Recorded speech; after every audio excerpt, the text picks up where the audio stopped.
好，各位同学，欢迎回到中药养颜秘籍课堂。前2节课我们分别了解了晒伤以及防晒的基本的原理。那今天呢，我们和大家一块儿来了解一下防晒的最基本的方法。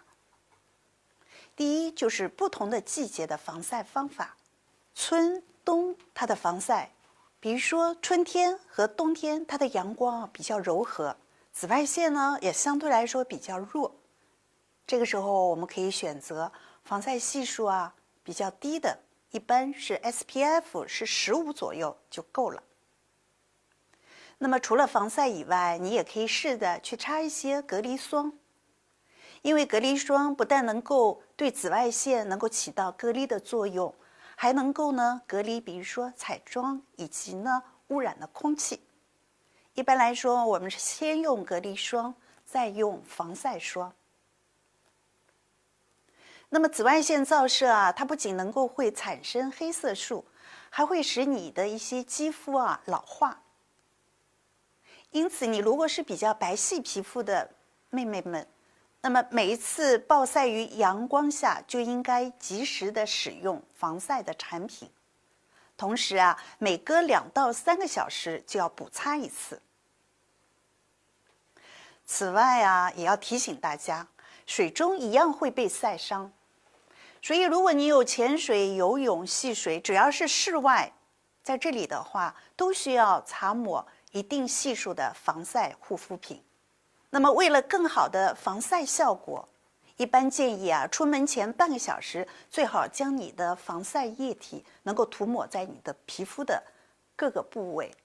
阳光强烈的时候，最好能够穿上一件深色的衣服，而不是白色的，因为白色的衣服它只能是反射热度，却无法阻止你的紫外线。那么迷彩的棉质衣服是一个很不错的选择。为了肌肤色素的沉着，也建议大家尽量的少吃太咸的、太辣的刺激性的食物。还有酒吧以及餐厅的荧光灯，其实它也含有比较强的紫外线。因此你到以上的这些场所，也应该做好你的防晒的防护的作用。第二是夏天和秋季的防晒。夏秋2季紫外线相对来说比较强烈，因此你要加强防晒的这样的护肤的一个工作啦。通常情况下，出门20分钟之前就必须要擦抹防晒霜了，因为一般的普通的防晒，它是需要一定的时间才能被皮肤吸收，而且要擦得够厚、够均匀，才能够获得最佳的防护的作用。那么怎么样去涂抹这个防晒霜呢？第一，我们要重复的涂抹防晒霜。因为大家都知道，如果你流汗或者是不经意的用毛巾去擦汗，都会降低防晒霜的这个防晒的效果。所以重复的涂抹并不是得到新的防护，而是要保持它防护的效果。因为你任何的化妆品也好，甚至是最普通的水，只要你覆盖在我们的防晒霜上，就会影响到它防晒的效果。所以我们平时比如说游泳也好，或者是你出汗了也好，这个时候你必须要补涂防晒霜。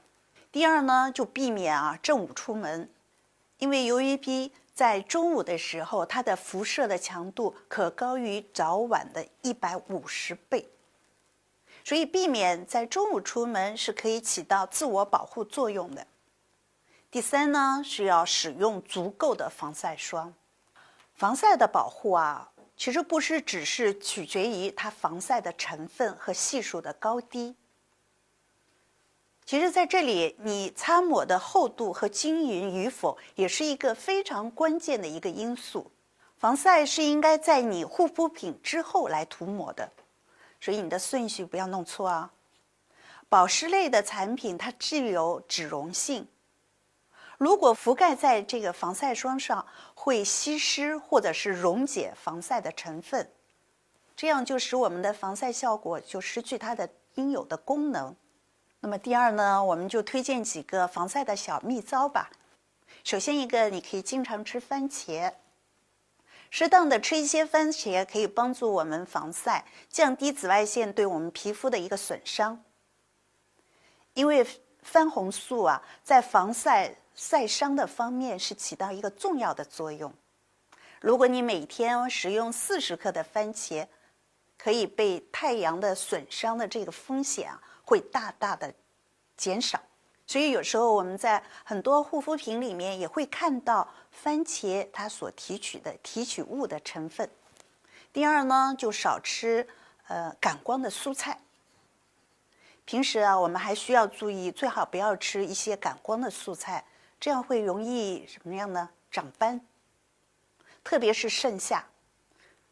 就比如说芹菜、香菜、白萝卜等等。那么当然，我们可以吃一些可以抑制色素沉着的一些什么呢？蔬菜了，让皮肤能够白皙。因为大家也都知道，一白遮百丑。比如说，我们多可以吃一点猕猴桃啊、西红柿啊、橘子啊等等。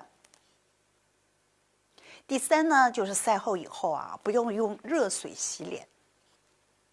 如果我们出门被晒伤，或者是被晒了以后，一定要注意，千万不要用热水洗脸。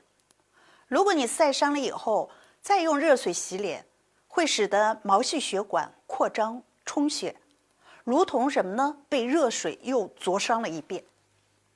建议呢用冷水，因为冷水的话呢，可以使我们的毛孔收缩，使肌肤呢能够冷却，达到呢消热退红的作用。